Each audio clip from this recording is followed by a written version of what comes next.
Unlike most other tech companies lately, Microsoft did a really good job of keeping leaks to a minimum for their October Surface event, because I was genuinely surprised when Microsoft announced their new Surface headphones. And even though they're a really good first try, the Surface headphones still have a lot of growing up to do in this increasingly competitive ANC headphone market.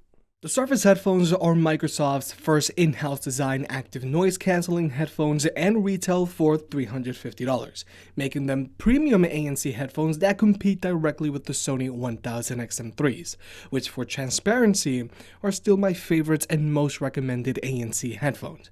If you want to pick either of these headphones up, I'll have links in the description below, and if you use the links, it really helps out the channel. I suggest you check them out because you never know when these headphones might go on sale. Since the Surface headphones are a pair of lay-flat headphones, this is why they come included with a pretty large hardshell carrying case. So keep that in mind if you plan on traveling with these headphones on a regular basis. These headphones also come included with a 3.5 to 3.5mm audio cable, albeit I do feel this audio cable is pretty cheap for a pair of $350 cans. But for those wondering, these guys can be used passively, which is good. And finally, these headphones also come included with a USB-A to USB-C charging cable, which is also good to see because we're kind of in this middle ground where some companies are starting to fully embrace USB-C and some other companies are sticking to micro USB as a cost savings measure. Now, I really have to give credit where credit is due. The hardware here is amazing. Even though they're not using premium materials like real leather, fabrics, or a high amount of metal, these headphones just feel very premium. These headphones have a slate matte finish all around, the underside of the headband is silicone, and the headband also has a very sturdy and satisfying click to it whenever you adjust it. Moving down to the ear cups, the volume and ANC dials rotate very smoothly in either direction, and the padding on these ear cups is not too soft, but not too firm. The only criticisms I have about the build quality of these headphones is that when you tap on the touchpads, you hear a lot of springing. I also hate how flush the power button is on these headphones, and I would have preferred it if the headband itself had a little more padding. But overall, the build quality of these headphones is great, and I'm a really big fan of these headphones' overall design. But when it comes to fit and comfort, there are a few things I need to point out. When I first saw the Surface headphones, I was worried that due to their circular ear cups, they were going to rest on your earlobes, cause that's what happens with most other cans that have circular ear cups, and this is why I always prefer oval ear cups. But thankfully, the circular ear cups here are just for aesthetics. These ear cups still have an oval cutout. If you have medium flushed ears, the Surface headphones should fit you just fine, but they're not as spacious as the Sony 1000XM3, and definitely not as spacious as the Bose QC35s, but they are more spacious than the Sony 1000XM2. But when it comes to their clamping force, the Surface headphones do have a very snug fit. Even after a good break-in period, the Surface headphones still have a more snug fit than I would like, and I do get wear and fatigue after about an hour. So for those reasons, these headphones are not big head approved. When it comes to tech specs, these headphones have an advertised battery life of 15 hours with ANC turned on. But unfortunately, a 15-hour battery life these days is below average. If Microsoft wants to be competitive, we need to see something around the 25-hour mark. The Surface headphones also have fast charging, but again, it's below average. Microsoft claims a 5-minute charge will get you about an hour of playback time, but the Sonys get you 5 hours of playback time from a 10-minute charge, and the Bose QC35s get you 2.5 hours from a 15-minute charge. And overall, the Surface headphones barely manage to last me a week from a full charge. But the Surface headphones can be connected to more than one device at a time, which is great if you're a power user, and it's one of my biggest gripes with Sony's headphones in general. And if you're an iPhone user, the Surface headphones also have very little latency, making them good for watching YouTube videos on your phone, which again is one of the M3's biggest weak points. And when it comes to active noise cancellation on the Surface headphones, it's actually pretty decent. They don't block out as much noise as last year's Sony 1000XM2 or this year's Sony 1000XM3, but they do block out as much noise as the Bose QC35s, and they do so with less cabin pressure than the Bose.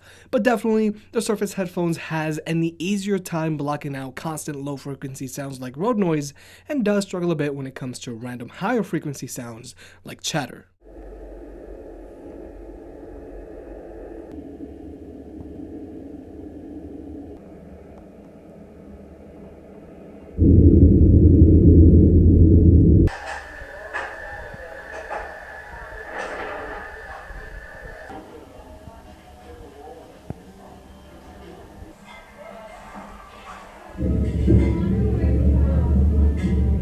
So yeah, like I said, ANC on the Surface headphones is decent, there's no hissing, and it's a very good first try. The Surface headphones do have a little bit more cabin pressure than both of Sony's premium ANC headphones, but it's definitely more manageable than Bose's cabin pressure. The Surface headphones also do a very good job of preventing wind noise when using ANC outdoors, and that's because their ANC mics are slightly recessed into the body, similar to what Sony has going on their headphones. Now, like I mentioned earlier, these headphones also have rotating dials on both of its ear cups. The left one controls ANC and the right one controls volume. And personally, I really like these dials because you can manually and quickly switch from ANC high to enhanced mode, which pumps in all of the ambient sound around you to give you an open back headphone effect, which is useful if you're walking around in the city or even if you're in an office.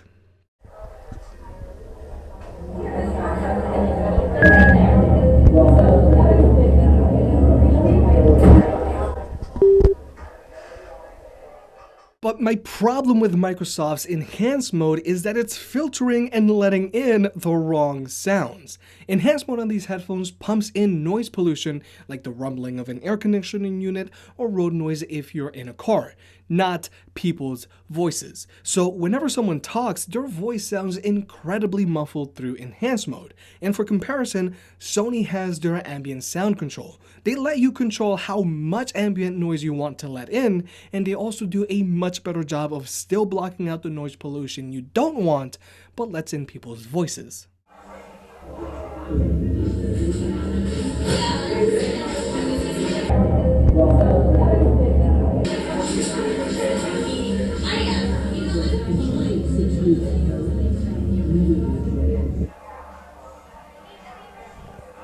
So, like I said, I feel enhanced mode on the Surface headphones is working in reverse. And it's not just a simulation. I was having the same issues when I was out in public with these headphones. But now, let's focus on the right dial. This dial controls your phone's volume and can still locally adjust the volume if the headphones are used with a wired connection while powered on. Both the left and right ear cups have touchpads that respond to the same gestures, and they respond very well. Tap once to play or pause, tap twice to skip a track, and tap thrice to go back a track. Personally, I just use the right touchpad because I'm a righty, but as of right now, you can't dedicate media controls to one ear cup and have reassigned hotkeys to the other ear cup, and there's no word if these touchpads can respond to swipes like the M3s can. But I really do hope Microsoft pushes out some software updates giving you more control over these touchpads, because there's a lot of potential here for PC and Android users. Just imagine being able to assign double tapping to the left ear cup to open up a program or a game on your PC. Now, when it comes to sound quality, the Surface headphones are very average. Instrument separation in the mids is very weak and the soundstage is very narrow, so everything just tends to blend together. Right out of the box, these headphones have a flat sound signature, but through the Cortana app, you can go and adjust the EQ, which is something I always like to see. But my biggest issue with these $350 headphones is that their bass does tend to sputter pretty often. Sputtering isn't an issue if you listen to these headphones at 50% volume, but if you listen to them at 80% or higher, then sputtering is going to be more common. The Surface headphones also sound very different with ANC turned on or in enhanced mode, and this is very common for ANC headphones. In enhanced mode, the soundstage on these headphones opens up a little bit and the sputtering becomes less frequent, but it still happens. Now, for the most part, if you want to get the best sound quality out of your ANC headphones, you should listen to them with active noise cancellation turned off. But unfortunately, I haven't been able to figure out how to turn ANC or enhanced mode off on these headphones. Another feature I haven't figured out how to turn off on these headphones is these headphones autoplay and auto pause feature. Now, when you take these headphones off, they'll automatically pause your music, and when you put them back on, they're going to start playing your music again. Now, this feature works very well, and it doesn't randomly start playing and pausing your music when you're walking around, like the Bowers & Wilkins PX, which also have this feature. But personally, I would prefer to have this feature turned off. I've just never been a fan of this feature in general in other headphones. But another thing Microsoft is really pushing on these headphones is Cortana integration. And a lot of ANC headphones these days have some sort of voice assistant integration. Sony is Team Google, and Bose plays nice with both Google and Alexa. At least for now. In order to summon Cortana, you can either press and hold on the touchpad, or you can just say, "Hey Cortana," which is actually the faster of the two methods. Hey Cortana? What is the current price of Microsoft? Microsoft is at 106.5, trading up 3.38% as of 3:34 p.m. Eastern Standard Time. And Cortana can be pretty useful. She greets you and tells you how much battery life you have when you power on the headphones. Hi, you've got about 7 hours of battery left. You're connected to iPhone XS Max. She tells you when you have notifications, and you can ask her to do a lot of things you would normally ask Google Assistant. But the thing I don't like about Cortana is that when you summon her with the hot word, you have to pause for a second and then talk. And this is pretty jarring because we've gotten so used to Alexa and Google Assistant where you don't have to pause. You just say the hot word and keep talking. Hey Google, set the orb to red. Sure, changing the orb to red. Set the orb to green. Sure, changing the orb to green. So this pause makes Cortana feel a little dated compared to other voice assistants. And like I said earlier, using the hot word to summon Cortana is faster than pressing and holding on the touchpad. Whereas for comparison, both of Sony's and Bose's headphones have a dedicated physical button that you can assign to your voice assistant. So as soon as you press and hold this button, you can just start talking. What's the current price of Bitcoin? 1 BTC equals 3,740 United States dollars. And having a dedicated physical button to summon your voice assistant on your headphones is by far the fastest, most efficient, and most accurate way to interact with your voice assistant. Using your voice with the Surface headphones is cool, but I think Microsoft would have been much better off just using a physical button. Or they need to update Cortana to at least get rid of that pause. But another thing I want to point out about these headphones is that there's no voice mapping during the setup process. So anyone can just run up to you and say, hey Cortana, and just try to mess with you. Now, yeah, you can always just turn off the mic, but still, some people might still want to try to troll you. It's kind of like the early days of Xbox One voice commands. So, you know, that's always a possibility with these headphones. If you've made it this far, comment down below if you prefer Halo or Gears of War. Personally, I prefer Gears of War. But this is the microphone test on the Surface headphones, and it's decent, but it could be better. But this audio clip is being recorded by the microphones found on the Microsoft Surface headphones, so you can be the judge of that. So like I said at the beginning of this video, I feel that Microsoft's new Surface headphones are a really good first try. Even though I really do like the hardware, there's still room for improvement when it comes to sound quality, enhanced mode, the way you interact with your voice assistant, and battery life. And like I mentioned earlier, I see a lot of potential here for PC power users if Microsoft gives you more control over those two touchpads. But I'm not going to sit here and tell you that the Surface headphones are a disappointment or vastly inferior to the Sony 1000XM3s, because it literally took Sony 3 tries to get their ANC headphones right. And still, there are a few things I would like to see improved on the 1000XM3s, and the Surface headphones does a few things better than the 1000XM3. But if you're in the market for a pair of premium ANC headphones, I still think you're better off with the Sony 1000XM3s. But I'm still pretty excited to see where Microsoft goes with the Surface headphones too. If you made it this far, I guess you enjoyed the video, so hit that like button and get subscribed. It helps out more than you realize. Support the channel by clicking on the links down below, and I'll catch you next time.